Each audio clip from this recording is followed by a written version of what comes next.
तर शिर्डी शहराचा विकासच हाच पूर्ण मतदारसंघाचा विकास असं काही समीकरण आहे. तर हा खरंच पूर्वनियोजित कट होता का? आणि हा कट जो रचला गेला तो सुजय विखेंचा पत्ता कट करण्यासाठी रचला गेला असं तुम्हाला वाटतं? लाडकी बहीण योजना जी आहे ती खरंच लाडक्या बहिणींच्या फायद्याची आहे की सरकारच्या फायद्याची नाही? राधाकृष्ण विखे पाटलांवर टीका करण्याऐवजी म्हणजे जो व्यक्ती शासनामध्ये होता त्यावर टीका करण्याऐवजी त्याच्या पुत्रावर टीका करताना दिसतात. परंतु विरोधकांचं असं म्हणणं आहे की हे जे निवडणूक दरवेळेस निवडून येतात, दरवेळेस हे आमदार होतात, तर हे दळ शेतीच्या जोरावर होतात. एक हे तो सेफ आहे, बटिंग तो कटिंग या प्रकारचा एक स्लोगन चालवला जातो. तर या स्लोगनचा शिर्डी विधानसभेमध्ये तुम्ही कसं बघता की इथं खरंच सर्व एक आहेत म्हणून सेफ आहे की काय आहे नेमकं? विखेंमुळे सर्व एक आहेत की भाजपामुळे सगळे एक आहे? नेहमी चॅलेंज करतो शिर्डीमध्ये तुम्हाला एक उघडी गटार दाखवायची, मी तुम्हाला 1 लाख रुपये देईन.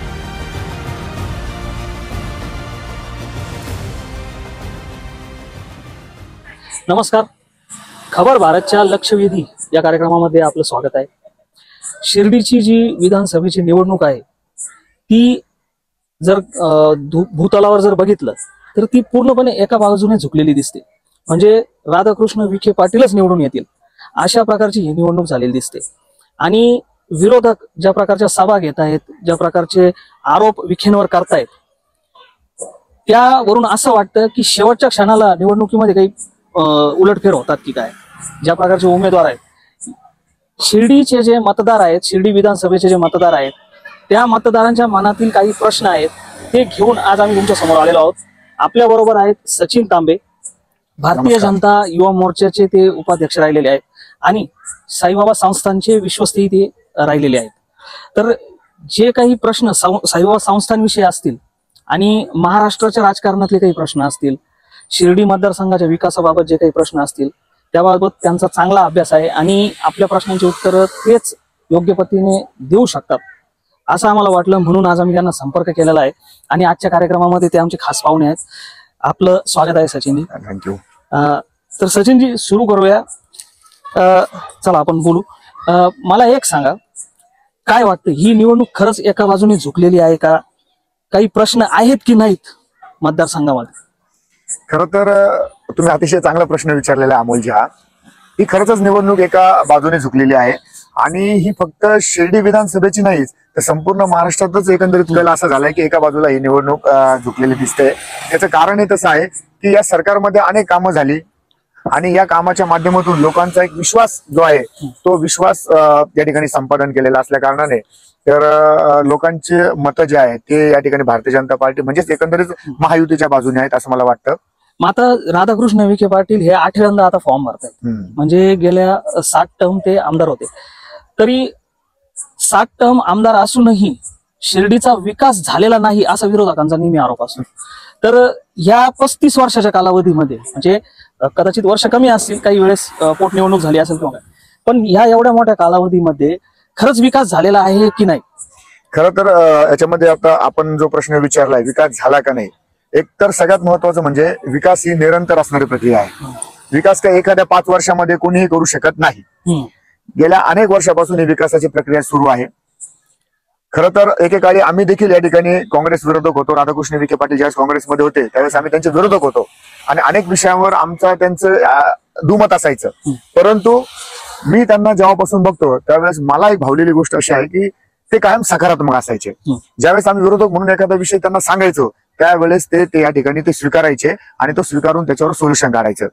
आता तर विकासाचाच जर मुद्दा जर बोलायचं ठरलं तर या शिर्डी शहर असेल, राहता शहर असेल किंवा अन्य मोठी जे शहर आहेत या विधानसभेतली सर्वांगाने या ठिकाणी विकास सुरू आहे. एक तर शिर्डी शहरातच अमोलजी मला तुम्हाला सांगायला आनंद वाटेल का 500 कोटी रुपयांची या ठिकाणी कामं सुरू आहेत. प्रत्येक रोड तयार झालेला आहे. मी तर खरं तर नेहमी चॅलेंज करतो की शिर्डीमध्ये तुम्हाला एक उघडी गटार दाखवायची, मी तुम्हाला 1 लाख रुपये देईन. म्हणजे अशा विकास या ठिकाणी चालू, रोड झाले ते, त्याच्यानंतर गार्डनिंग झाले. आता विकसितची प्रक्रिया सुरू होऊन शिर्डी सुशोभीकरणाकडे या ठिकाणी वाटचाल करत आहे. आपण आता जी चर्चा करत आहे तो शिर्डी विधानसभा मतदारसंघाविषयी करतो. बरोबर. आणि तुम्ही जे गोष्टी सांगतायत त्या फक्त शिर्डी शहर, तर शिर्डी शहराचा विकासच हाच पूर्ण मतदारसंघाचा विकास असं काही समीकरण आहे का? हे बघा असं आहे, शिर्डी हे मोठं या ठिकाणी गाव आहे, त्याचा परिणाम जो आहे तो अन्य गावावर होत असतो. परंतु हे करत असताना शिर्डी विधानसभेतील जी ग्रामीण या ठिकाणी जी गावे आहेत, ग्रामीण जी म्हणजे खेडे जे आहेत त्या खेड्यांचाही मोठ्या प्रमाणामध्ये विकास झालेला आहे. आता हे बघा या ठिकाणी एक तरुणांसाठी क्रीडांगणाचा विषय आलेला आहे. तर तो क्रीडांगणचं कुठं मंजूर झालंय तर ते नांदुर्की गावामध्ये मंजूर केलं त्यांनी. आणि त्याचप्रमाणे या ठिकाणी वेगवेगळ्या कृषी प्रयोगाचे जे या ठिकाणी नांदुर्की म्हणजे शिर्डीपासून 5 किलोमीटर आहे साधारणतः. आणि वेगवेगळे जे प्रकल्प येत आहे, काही रुईमध्ये आहेत, काही या ठिकाणी खडकेवाळकेला एक आहे, अशा वेगवेगळ्या सर्व म्हणजे मला एकंदरीत काय सांगायचं की जे वेगवेगळे या ठिकाणी योजना आहेत त्या सगळ्या योजना सर्व स्पर्शी आणि सर्वव्यापी आहेत. म्हणजे संपूर्ण तालुक्यामध्येच या ठिकाणी तुम्ही रस्ते बघा, रस्ते देखील सर्व ठिकाणी. आणि सगळ्यात महत्त्वाचं मला तुम्हाला सांगायचं असं आहे की राधाकृष्ण विखे पाटील हे पहिले महसूल मंत्री असे आहेत का ज्यांनी या ठिकाणी हे जे मोजणीचे जे विषय असतात ते अनेकदा पेंडिंग पडतात. बघा तुम्ही जमिनीची मोजणी या राहत्वा तालुक्यामध्ये एकही मोजणीचा अर्ज पेंडिंग नाहीये. म्हणजे ही मोठी गोष्ट आहे. आणि अशीच सगळीकडे यंत्रणा संपूर्ण त्यांनी महाराष्ट्रभर लावलेली आहे. येत्या काळामध्ये महाराष्ट्रामध्ये नोंदणीसाठी किंवा मोजणीसाठी एकही तुम्हाला दिवस पेंडिंग राहता येणार नाही किंवा तुम्हाला वेटिंग करावं लागणार नाही अशी परिस्थिती या मतदारसंघात. तुम्ही विकासाचे कामं मोजवतात, परंतु विरोधकांचं असं म्हणणं आहे की हे जे निवडणूक दरवेळेस निवडून येतात, दरवेळेस हे आमदार होतात, तर हे दहशतीच्या जोरावर होतात. तर नेमकं ही दहशत कोणावर आहे, कशा प्रकारची दहशत आहे, असं काय वाटतं तुम्हाला? हे बघा, दहशत ही वेगवेगळ्या पद्धतीची असते, परंतु मी तुम्हाला सांगतो मला कधीही या मतदारसंघामध्ये दहशत वाटली नाही. ज्या वेळेस आम्ही विखेंचे विरोधक होतो त्यावेळेस आमच्यावर अनेक केसेस झाल्या, 25-30 केसेस आमच्यावर झाल्या, परंतु त्याच्यामध्ये देखील आम्हाला कधीच दहशत वाटली नाही. आम्ही विरोधाला विरोध करायचो, ज्यावेळेस गुन्हे दाखल व्हायचे त्यावेळेस ते आम्ही स्वीकारायचो. परंतु आता जे विरोधक ज्या पद्धतीने दहशतवादाची व्याख्या करतात ती संपूर्णपणे चुकीची. मी तुम्हाला खात्रीशीर सांगतो की या विधानसभा क्षेत्रातला नव्हे तर या जिल्ह्यातला एकही व्यापारी असा नाहीये का ज्याला या ठिकाणी जाणीवपूर्वक त्रास दिला जातो. आणि खास करून मी या विधानसभा क्षेत्राची गोष्ट सांगतो, शिर्डीमध्ये मोठे मोठे व्यापारी आहे, एकाही व्यापाऱ्याला आजपर्यंत कोणाकडून धमकी आलेली नाही, आज एकाही व्यापाऱ्याचं अपहरण झालेलं नाही, एकाही व्यापाऱ्याला त्रास झालेला नाही. जसा व्यापाऱ्याला त्रास झाला नाही तसा एकाही शेतकऱ्याला त्रास झालेला नाही, तसा एकाही युवकाला या ठिकाणी त्रास झाला नाही. ज्या वेळेस शिर्डी शहरामध्ये वेगवेगळ्या टोळ्यांनी डोकं वर काढण्याचा प्रयत्न केला त्यावेळेस विखेंनी या ठिकाणी समन्वयाची बैठक लावून, प्रशासन आणि नागरिकांची समन्वयाची बैठक लावून ते विषय त्या ठिकाणी थांबवलेले आहेत. याचे साक्षीदार आम्ही देखील आहोत. आणि सगळ्यात महत्वाचं म्हणजे मला तुम्हाला सांगायला आनंद वाटेल की शिर्डी शहरामध्ये अनेक लोक बाहेरून येऊन येते या ठिकाणी व्यवसाय करतात. त्याचं सगळ्यात मोठं उदाहरण तुम्हाला मी देतो की मालपाणीचे मोठे उद्योजक आहेत, मला कोणाशी तुलना करायची नाही, मला थोरात आणि विखे अजिबात तुलना करायची नाही, परंतु हे उद्योजक जे आहेत हे महाराष्ट्रातील नव्हे तर भारतातील मोठं नाव आहे मालपाणी उद्योग समूह. त्यांनी शिर्डी सारख्या ठिकाणी या ठिकाणी 81 कोटी रुपयाचा थीम पार्क सुरू केला आणि करोडो रुपयाचा वॉटर पार्क सुरू केला, ज्याला मोठ्या प्रमाणात प्रतिसाद मिळाला. मग याला आपण दहशत म्हणायची का? अजिबात नाही. दहशत मुक्त जर कुठलं गाव असेल किंवा विधानसभा क्षेत्र असेल तर ते शिर्डी शहर आहे. मग आता हे झालं, तुम्ही व्यापाऱ्यांविषयी बोलले, शेतकऱ्यांविषयी बोलले. आता जे महाराष्ट्राचं जे सरकार आहे हे म्हणतंय की एक आहे, एक हे तो सेफ आहे, बटेंगे तो कटेंगे, या प्रकारचा एक स्लोगन चालवला जातो. तर या स्लोगनचा शिर्डी विधानसभेमध्ये तुम्ही कसं बघता की इथं खरंच सर्व एक आहेत म्हणून सेफ आहेत की काय आहे नेमकं? विखेंमुळे सर्व एक आहेत की भाजपामुळे सगळे एक आहेत? मुळातच शिर्डी हे असं ठिकाण आहे की साईबाबांची पुण्यनगरी आहे आणि साईबाबांनी आम्हाला सबका मालिक एक संदेश दिलेला आहे. या ठिकाणी सर्वांना माहित आहे की आपण एक जर राहिलो तरच सेफ राहू, ही सगळ्यांची मुळातच भावना आहे. साईबाबांनीच आम्हाला संदेश दिलाय सबका मालिक एक. त्यामुळे त्या संदेशाच्या आधारावर या ठिकाणी हम एक रहेंगे तो सेफ रहेंगे, कटेंगे तो बटेंगे, ही सरळ सरळ व्याख्या भारतीय जनता पार्टी ज्या विचारधारावर काम करते त्याच्यामध्ये एक फार अतिशय सुंदर गीत आहे, संघटन में शक्ती आहे. आपण जर एकत्र आलो तर आपली शक्ती राहील. आणि या शिर्डी विधानसभा क्षेत्राच्या विकासासाठी आम्हा सर्वांना एकत्र राहावं लागेल. आणि आम्ही जर विखुरले गेलो तर या मतदारसंघाचा विकास होणार नाही, परकीय लोकांचं अतिक्रमण होईल आणि त्या अतिक्रमणातून या शिर्डी शहराचा विकास थांबला जाईल, ही भीती आम्हाला सगळ्यांना आहे. त्यामुळे माझा देखील आपल्या चॅनलच्या माध्यमातून एकच संदेश राहील, हम एक है तो सेफ है. आता याआधी शिर्डी मतदारसंघामध्ये काही अशा घटना घडून गेल्या ज्यामुळे धार्मिक सलोखा बिघडायला लागला होता, किंवा जे जातीवादाचे काही गोष्टी इथं घडल्या. बरोबर. तर त्यामध्ये तुम्हाला काय वाटतं की जे वातावरण हाताबाहेर गेलं नाही त्यामध्ये ते वातावरण हाताबाहेर जाऊ न देण्यामध्ये विखेंचा किती मोठा वाटा आहे? निश्चितच आता मध्यंतरी ज्या काही किरकोळ घटना काही विघ्न संतोषी लोकांमुळे झाल्या त्यांनी त्यांना बोलवून घेतलं आणि त्यांना समज दिली का हे तुमचं होणं चुकीचं आहे. तुमच्यामुळे पहिल्यांदा शिर्डीमध्ये कधीतरी अशी बैठक घ्यावी लागली. जे बाहेरून काही लोक येतात आणि ते या ठिकाणी शिर्डी शहराचं वातावरण किंवा मतदारसंघाचं वातावरण बिघडण्यास कारणीभूत अशा लोकांना चाप द्यावे आम्ही स्पष्ट मताचे आहोत. आणि त्यांनी ते देखील केलं, समन्वयाची बैठक घेतली, हे असं करायचं नाही, हे आम्हाला चालणार नाही, ही स्पष्ट भूमिका घेऊन त्या शिर्डी शहराचा सलोखन त्यांनी या ठिकाणी कायम ठेवण्यासाठी प्रशासनाबरोबर या ठिकाणी बैठक केली. त्याच्यामुळे तो विषयच राहिला नाही आता काही. आता इथे एक गोष्ट जाणवते या निवडणुकीमध्ये विरोधक जे आहेत ते आपल्या भाषणांमध्ये राधाकृष्ण विखे पाटलांवर टीका करताना दिसत नाही, पण ते त्यांचे पुत्र जे माजी खासदार होते आणि दक्षिण नगरमध्ये होते, बरोबर, त्यांचा इथं काही कार्यकाळ राहिलेला नाही, परंतु राधाकृष्ण विखे पाटलांवर टीका करण्याऐवजी म्हणजे जो व्यक्ती शासनामध्ये होता त्यावर टीका करण्याऐवजी त्याच्या पुत्रावर टीका करताना दिसतात. तर कसं बघता तुम्ही याच्यावर? खरं तर विषय असा आहे की मुळातच या निवडणुकीची सर्व धुरा भारतीय जनता पार्टी जशी सांभाळतीये तसेच या ठिकाणी राधाकृष्ण विखे पाटलांचे चिरंजीव म्हणून माजी खासदार सुधीर विखे देखील या ठिकाणी अतिशय सावधगिरीने पावले उचलून या ठिकाणी संपूर्ण यंत्रणा सजगपणे या ठिकाणी सांभाळताय, सक्षमपणे सांभाळताय. जो माणूस सक्षमपणे काम करतो ना त्याला हे सगळं सहन करावं लागतं आणि ज्याच्यामध्ये क्षमता असते ना त्याच्यावरच बोट उचललं जातं. म्हणजे त्यांच्यावर असं डोक्यावर पडली, डॉक्टर की डोक्यावर पडली वगैरे अशा म्हणजे ही जी चुकीच्या पद्धती, कारण की तो माणूस सक्षमपणे उभा आहे आणि असं असतं की ज्या झाडाला फळ आहे त्याला दगड्या मारल्या जातात. त्यांना माहित आहे की धोका आम्हाला ह्या माणसापासून मिळू शकतो. आणि मी जितकं पण राजकारणामध्ये बघितलं की सुजयदादाची कामाची पद्धत आहे ना अतिशय चांगली आणि जे बदल स्वीकारायला पाहिजे आपण स्वतःहून ते दादा स्वीकारणारे आहेत. आमच्या सारख्या कार्यकर्त्यांनी जर त्यांना सूचना केली की दादा असं केलं पाहिजे तर ते मोठ्या मनाने ते स्वीकारतात आणि योग्य सूचना असेल तर त्याचं इम्प्लिमेंट देखील करतात.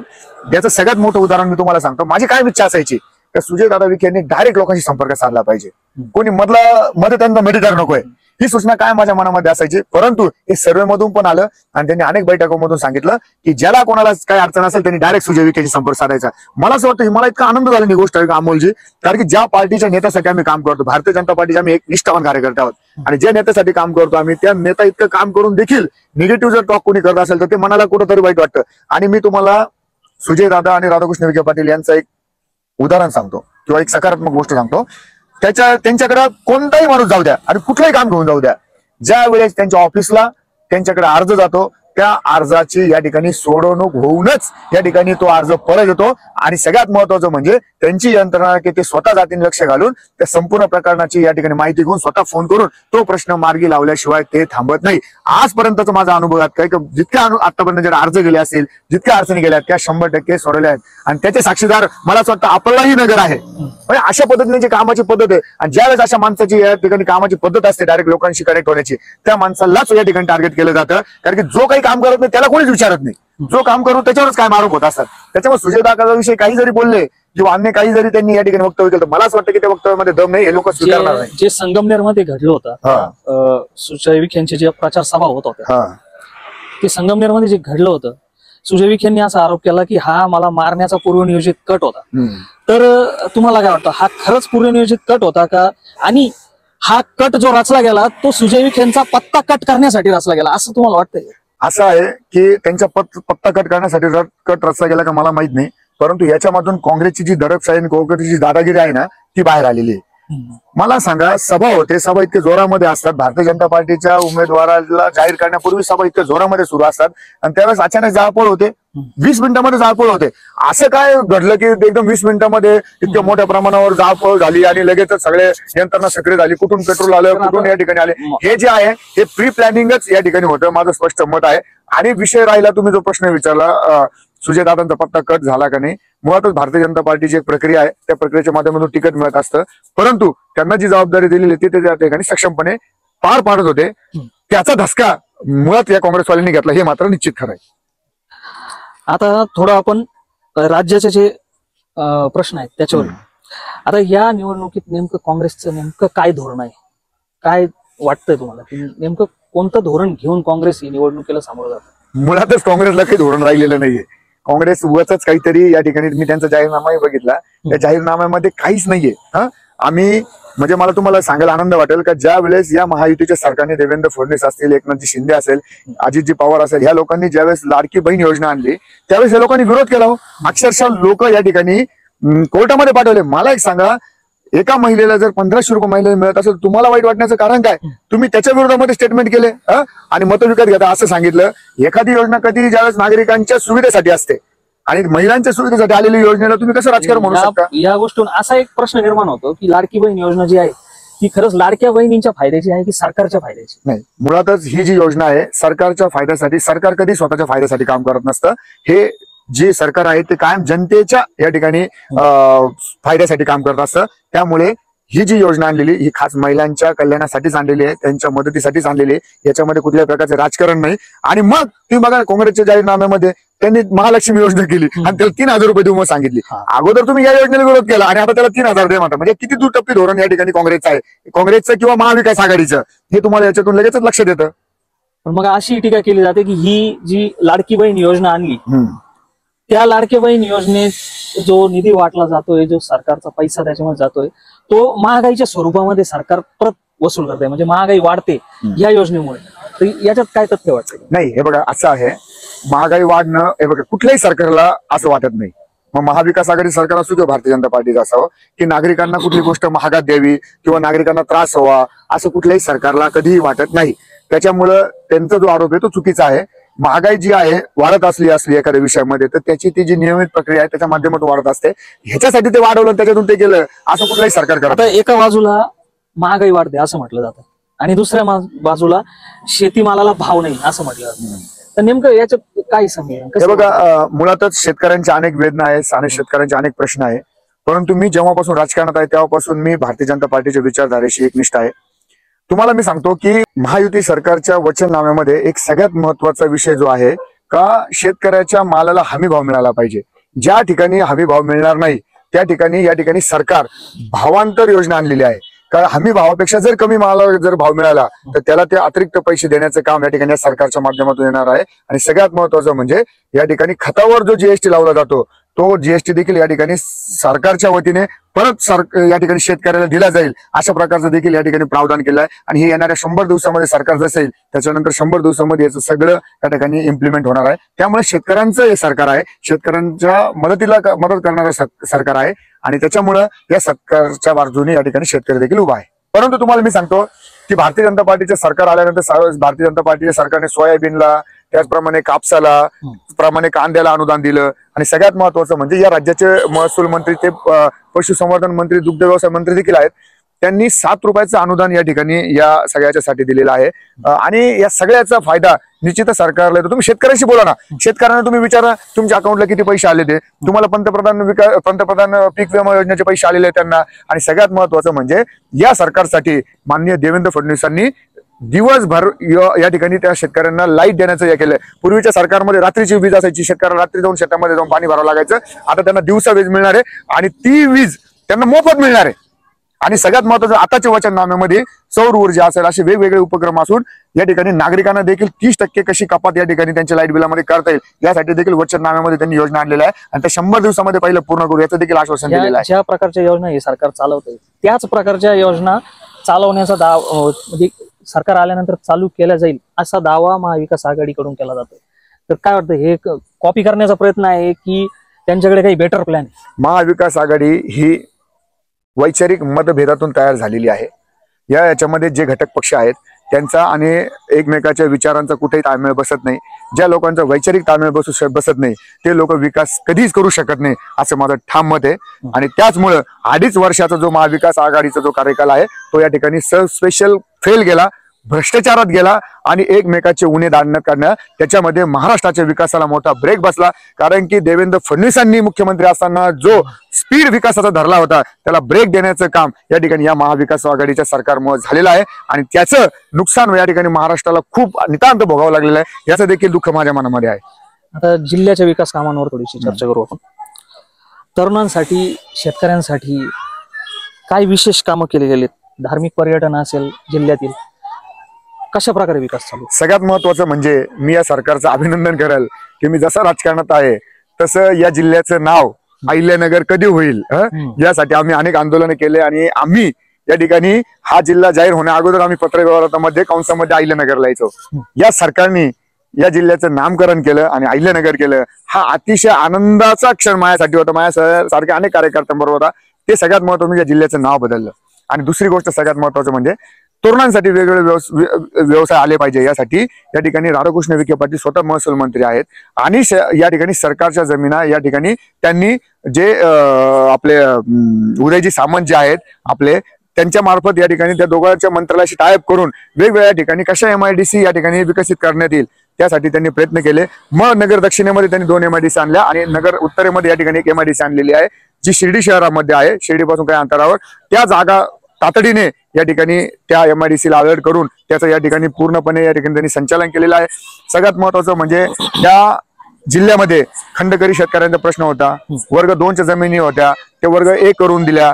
त्याचप्रमाणे म्हणजे अनेक शेतीच्या माध्यमातले किंवा जमिनीच्या संदर्भातले ज्या अडचणी होत्या त्या त्यांनी या ठिकाणी मोठ्या प्रमाणावर या ठिकाणी सोडवलेल्या आहेत. आणि सगळ्यात महत्वाचं म्हणजे मला सांगायला तुम्हाला आनंद वाटेल की तरुणांचा व्यवसायाचा जो विषय आहे तो या ठिकाणी या सरकारने देखील आपल्या या ठिकाणी वचननाम्यामध्ये घेतलेला आहे. आगामी काळामध्ये 25 लाख युवकांना नोकरी देण्याचा संकल्प या ठिकाणी या सरकारने केलेला आहे आणि त्या माध्यमातून देखील युवकांचा रोजगार मिळण्याचा प्रश्न मार्गी लागेल असं मला पूर्णपणे विश्वास आहे. शिर्डी हे व्यवसायाचं मोठं केंद्र आहे जिल्ह्यामध्ये. आपण आता मतदारसंघाविषयी चर्चा करतोय. तर शिर्डी मतदारसंघामध्ये शिर्डी हे महत्वाचं ठिकाण आहे. शिर्डी गाव हेच महत्वाचं ठिकाण आहे. तालुका जरी राहता असला तरी शिर्डी हे महत्वाचं ठिकाण आहे. तर आपण आता शिर्डीच्या साईबाबा संस्थांमध्ये, साईबाबा संस्थान हे सुद्धा एक नोकरी देण्यासाठी, उपजीविकेसाठी एक सर्वात मोठं साधन आहे. बरोबर. आपण इथं विश्वस्त म्हणून काम केलंय. आता 2.5 वर्ष झाले हे महायुतीचं सरकार येऊन, अजूनही इथं विश्वासांची नियुक्ती का झालेली नाही? खरं तर हा प्रश्न आम्ही अनेकदा या ठिकाणी आमच्या ज्येष्ठ नेत्यांशी बोललेलो आहोत. याच्यामध्ये काही तांत्रिक अडचणी होत्या कोर्टाच्या, त्याच्यामुळे बहुतेक हे विश्वस्त मंडळ त्यांनी आणलेलं नाही. परंतु आता जसं नवीन सरकार आहे लगेच ते विश्वस्त मंडळ त्या ठिकाणी ते आणणार आहोत, याबाबत आमच्या चर्चा पण झालेली आहेत. आणि तुम्ही एक दुसरा मुद्दा मांडला की साईबाबा संस्थान हे एक या ठिकाणी नोकरी मिळण्यासाठी एक चांगलं ठिकाण आहे. परंतु तुम्हाला मी सांगतो, कुठलंही संस्थान असू देत त्या संस्थांच्या एक मर्यादा ठरलेल्या आहेत. त्याच्या पुढे जाऊन तुम्हाला त्या ठिकाणी नोकर भरती तुम्हाला करता येणार नाही आणि जरी करायची असली तुम्हाला नियमाच्या बाहेर या ठिकाणी करता येत नाही. त्यामुळे या ठिकाणी आमचं मत असं आहे की साईबाबा संस्थान हे जे तीर्थक्षेत्र आहे त्या अनुषंगाने नवीन नवीन व्यवसाय कसे उभे करता येईल किंवा नवीन नवीन योजना आणून आणखी कोणत्या व्यवसायाला उभारणी देता येईल. जसं की शिर्डी शहरामध्ये एक व्यापारी संकुल बांधण्यात आलं, ते व्यापारी संकुल या ठिकाणी व्यावसायिकांना दिलं गेलं. त्याच्यामध्ये थोडस व्यवसायाची कमी जास्तपणा झाला, पण त्याच्यामध्ये आणखी सुधारणा करून काय करता येईल. म्हणजे माझं तर मत असं आहे की जवळजवळ म्हणजे एखादा हात विक्रेता असेल की ज्याला रोजचं कमवायचं आणि रोजचं खायचं आहे, अशाची देखील या ठिकाणी उपजीविका चालली पाहिजे आणि त्या पद्धतीचं नियोजन या ठिकाणी शिर्डी नगर पंचायत आणि साईबाबा संस्थांच्या संयुक्त विद्यमानाने झालं पाहिजे. असं या ठिकाणी काय करता येईल यासाठी देखील प्रयत्न केला. जसं मी साईबाबा संस्थांचे विश्वस्त असताना डॉक्टर सुरेश हावरे अध्यक्ष होते, त्या काळामध्ये आम्ही कंत्राटी कर्मचाऱ्यांची 40% पगारवाढ केली. त्या पगारवाढीचा फायदा असा झाला की ते कर्मचारी अतिशय आनंदी झाले व त्यांचा उदरनिर्वाह जो कमी पैशामध्ये होत नव्हता तो या ठिकाणी ही पगारवाढ केल्यामुळे तो या ठिकाणी चांगल्या प्रकारे त्यांचा उदरनिर्वाह सुरू राहिला. आताही या ठिकाणी साईबाबा संस्थांचे 598 कर्मचारी या ठिकाणी परमनंट झाले आहेत. त्याच्यामध्ये सगळेच कर्मचारी या ठिकाणी परमनंट होणार आहेत, त्याच्यामध्ये दुमत नाही आणि तेही लवकर होणार आहेत. जसं साईबाबा संस्थांचं विश्वस्त मंडळ येईल त्याच्यामध्ये जे लागणारे ठराव आहेत ते करून लगेचच या ठिकाणी सर्व कर्मचाऱ्यांना परमनंट या ठिकाणी कोर्टाच्या आदेशाप्रमाणे नियमाप्रमाणे करण्याचं काम या ठिकाणी सरकारच्या माध्यमातून करण्यात येईल. हा झाला कर्मचाऱ्यांचा मुद्दा. म्हणजे आजूबाजूच्या परिसरात तीर्थक्षेत्रावर अवलंबून जे उद्योग व्यवसाय आहेत, जे हातविक्री करणारे लोक आहेत, फुलहार वगैरे असतील, प्रसाद असेल, तर ह्या सगळ्या गोष्टींवर मार्ग कधी निघेल? म्हणजे आता फुलहार मंदिरामध्ये नेण्यास मनाई आहे, त्यामुळे भरपूर शेतकऱ्यांचं याच्यात नुकसान होताना दिसतंय, हातविक्री करणाऱ्यांचं नुकसान होताना दिसतंय. तर याच्यासाठी काय योजना आहेत? खरं तर हा व्यवसाय करणारा शेतकरीच आहे आणि तुम्ही अतिशय योग्य प्रश्न विचारला की साईबाबांच्या मंदिरामध्ये हार फुलं चढवले जावे अशी प्रत्येकाची या ठिकाणी मागणी आहे. परंतु करोनानंतर त्याच्यामध्ये काही ज्या तांत्रिक अडचणी झाल्या व त्या माध्यमातून काही लोक कोर्टामध्ये गेले आणि कोर्टामध्ये गेल्यामुळे या ठिकाणी हा हार प्रसादाचा विषय या ठिकाणी पेंडिंग राहिलेला आहे आणि लवकरच त्याच्यामध्ये आता वकीलही देण्यात आलेले आहेत आणि त्याच्यावर या ठिकाणी आर्ग्युमेंट पण सुरू आहे. लवकरच या ठिकाणी सकारात्मक निर्णय होऊन या संदर्भामध्ये देखील राधाकृष्ण विखे पाटलांनी पालकमंत्री म्हणून बैठक केलेली आहे आणि केली होती आणि त्याचाही या ठिकाणी पॉझिटिव्ह रिझल्ट आपल्या येणाऱ्या काही काळामध्ये दिसेल आणि निश्चितपणे मी तुम्हाला सांगतो की हार प्रसाद या ठिकाणी मंदिरामध्ये सुरू होतील. आता विरोधकाकडून असा आरोप केला जातो, म्हणजे असे प्रश्न विचारले जातात की यांना विचारा, यांना म्हणजे जे सत्तेत आहेत त्यांना विचारा की हार प्रसाद कोणी बंद केले. तर एक प्रकारे त्यांचा रोख असाच असतो की हार प्रसाद बंद करण्यामागे विखेंचाच हात आहे. तर काय वाटतं तुम्हाला? आता असं झालं, काही जरी झालं तर विखेंनी केलं असा त्यांचा तो गैरसमज आहे. त्यांचा तो गैरसमज जो आहे तो लवकरच या ठिकाणी कोर्टाचा निकाल येईल, त्याच्यातून तो देखील दूर होईल. आणि सगळ्यात महत्वाचं म्हणजे काय माहिती का, काही विरोधक असंही करतात की या ठिकाणी जातात आणि आपलं पत्र दाखवतात आणि आम्ही हे सगळं केलं. पण त्यांना मी सांगू इच्छितो, तुम्ही ज्यांच्याकडे पत्र घेऊन जातात ते आमचेच नेते आहेत. मान्य देवेंद्र फडणवीसाकडेच तुम्ही या ठिकाणी पत्र घेऊन जातात आणि तेच या ठिकाणी सर्व विषय जे मार्गी लावतात. त्याच्यामुळे जे काही काम होतं ते महायुती भारतीय जनता पार्टीचं सरकारच करतं आणि या ठिकाणी देवेंद्र फडणवीसच्या माध्यमातूनच होतं, असा माझा ठाम विश्वास आहे. त्याच्यामुळे त्यांनी ते श्रेय घेण्याचं काही कारण नाही. जे जे जनकल्याणाचं काम आहे, लोक कल्याणाचं काम आहे, त्याच्यामध्ये कुणी श्रेयवाद करण्याचं गरज नाही. जो कोणी करल त्याला आपण मोठ्या दिलाने स्वीकारलं पाहिजे आणि याच्यामध्ये मोठा वाटा जो आहे तो स्थानिक आमदार म्हणून, पालकमंत्री म्हणून या ठिकाणी नेहमीच राधाकृष्ण विखे पाटलांचा राहिला आहे. याच्यामध्ये काही या ठिकाणी कोणाचं दुमत असण्याचं कारण नाही. आता 2004 मध्ये शिर्डीमध्ये अतिक्रमण हटवण्याची एक मोठी मोहीम झाली. त्या मोहिमेला विरोध करताना आपणही जेलमध्ये गेला, मी पण जेलमध्ये गेलो, बरोबर. एक नागरिक म्हणून विरोध केला, तुम्ही पण नागरिक म्हणून विरोध केला. त्यावेळेस ज्या दुकानं हटवल्या गेल्या त्या लोकांचं पुनर्वसन अजूनही झालेलं नाही. खूप लोक जे होते पिंपळवाडी रोडला भरपूर दुकानं होत्या, म्हणजे शिर्डीतला एक गोल्डन रोड तो म्हटला जायचा. बरोबर. एक गोल्डन रोड होता. त्या रोडवर सर्वात जास्त प्रसाद, फोटो लॉकेट अशा प्रकारच्या विक्रीच्या दुकाने होत्या. बरोबर. आता तो रोड निम्मा तर ब्लॉकच होता भरपूर दिवस. बरोबर. आता तो मोकळा झालाय, पण तिथं अजूनही लोक रस्त्यावर चटई वगैरे आथरून व्यवसाय करतात. ज्या लोकांच्या तिथं ती दुकानं होत्या ते अजूनही चटईवर बसून व्यवसाय करतात. त्या लोकांसाठी आणि जे हातविक्री करणारे हॉकर्स आहेत त्यांच्यासाठी काय योजना आहेत पुढे? त्यांच्यासाठी काही योजना आहेत की नाही? खरं तर हा तसा माझ्या मनातला प्रश्न तुम्ही विचारला. जे जे उद्ध्वस्त दुकानदार आहेत त्यांना व्यवसायाला या ठिकाणी संधी दिली पाहिजे. त्यासाठी मी काही जागाही देखील या ठिकाणी सुचवलेल्या आहेत आणि मी माननीय राधाकृष्ण विखे पाटील साहेब संस्थानला बरोबर घेऊन, शिर्डी नगर पंचायतला बरोबर घेऊन, स्थानिक सगळ्या प्रतिनिधींना, लोकांना बरोबर घेऊन या ठिकाणी विखे पाटलांच्या माध्यमातून एक बैठक लावूयात आणि ज्या ज्या ठिकाणी व्यवसायाला संधी देता येईल आपल्याला नागरिकांना नियमामध्ये राहून, सगळ्या अटींचं पालन करून त्या ठिकाणी आपण या ठिकाणी ती व्यवसायाला परवानगी द्यावी अशा प्रकारचा प्रस्ताव आपण आता लगेचच निवडणुका झाल्यानंतर देणार आहोत. आणि मला खात्री आहे की सगळ्या लोकांची जे या ठिकाणी व्यवसायाची जी भ्रांत आता आहे ती दूर होईल. आता आपल्या एवढ्या चर्चेमध्ये भरपूर मुद्दे झाले असं वाटतंय मला. आता आणखी एक, जर महायुतीचं सरकार पुन्हा आलं तर तुम्हाला काय वाटतं, मुख्यमंत्री शिवसेनेचा असावा, अजित पवारांच्या राष्ट्रवादीचा असावा की भाजपाचा असावा? हे बघा, मी भारतीय जनता पार्टीचा एक जुना आणि निष्ठावान कार्यकर्ता आहे. त्यामुळं भारतीय जनता पार्टीचा पदाधिकारी कार्यकर्ता म्हणून माझी हीच अपेक्षा राहील की या राज्याचा मुख्यमंत्री कोण व्हावा तो ते माननीय देवेंद्र फडणवीसच व्हावे, ही अशी माझी एकदम प्रामाणिकपणे इच्छा राहील. परंतु आमच्या वरिष्ठ नेत्यांनी या ठिकाणी या विषयामध्ये क्लॅरिफिकेशन दिलेलं आहे की ज्यावेळेस या ठिकाणी निकाल येतील आणि त्या निकालानंतर आमचे तिन्ही पक्ष एकत्र बसतील आणि त्या माध्यमातून या ठिकाणी मुख्यमंत्र्याचा चेहरा ठरवला जाईल. परंतु माझी इच्छा आणि साहेबांच्या एवढीच प्रार्थना राहील की या राज्याचे मुख्यमंत्री जे आहे ते पुन्हा एकदा देवेंद्र फडणवीसच व्हावे. आता जाता जाता तरुणांसाठी काय संदेश आहे? मी तरुणांना एकच सांगाल की या देशाचे पंतप्रधान नरेंद्रभाई मोदी यांनी एक संदेश दिलेला आहे, एक रहोगे तो सेफ रहोगे. म्हणजेच मला आपल्याला सांगायचं एवढंच आहे की आपण सर्वांनी 20 तारखेला जे मतदान होणार आहे त्या मतदानाच्या दिवशी आपण सर्वांनी बाहेर पडा, आपल्या बरोबरचे आपला परिवार घेऊन बाहेर पडा, आपल्या मित्र परिवारांना मतदान करायला सांगा आणि 100% मतदान कसं होईल यासाठी आपण सर्वांनी प्रयत्न करूयात. कारण की मतदानाच्या माध्यमातूनच या ठिकाणी आपण आपल्या भावना व्यक्त करू शकतो आणि मला विश्वास आहे की सगळे तरुण, त्यांचा परिवार, सगळे नागरिक मोठ्या प्रमाणावर या ठिकाणी बाहेर पडतील आणि या ठिकाणी मतदान करतील. मला विश्वास आहे जनकल्याण ते राष्ट्रकल्याण हा संदेश घेऊन आपण या ठिकाणी आपल्या मतदारसंघाचा विकास करूयात आणि आपण सर्वजण या ठिकाणी मतदान करूयात. मला विश्वास आहे की आपण सर्वजण 20 तारखेला सकाळीच पहिले मतदान उसके बाद में जलपान हा संदेश घेऊन आपण सर्वांनी मतदान करूयात आणि भरघोस मताने या ठिकाणी आपण जे महायुतीचं सरकार आहे त्याला निवडून देऊयात. एवढीच या ठिकाणी या मुलाखतीच्या निमित्ताने विनंती करतो आणि पुन्हा एकदा आपल्या सगळ्यांना खूप खूप धन्यवाद देतो. खबर बात या चॅनलला आपण सगळ्यांनी बघत राहावं एवढी या ठिकाणी विनंती करतो. धन्यवाद. खूप खूप धन्यवाद थँक्यू व्हेरी मच आमच्या कार्यक्रमामध्ये सहभागी झाल्याबद्दल. तर अशाच प्रकारचे कार्यक्रम बघण्यासाठी आमच्या खबर भारत चॅनलला यूट्यूबवर सबस्क्राईब करा आणि हा व्हिडिओ जास्तीत जास्त शेअर करा.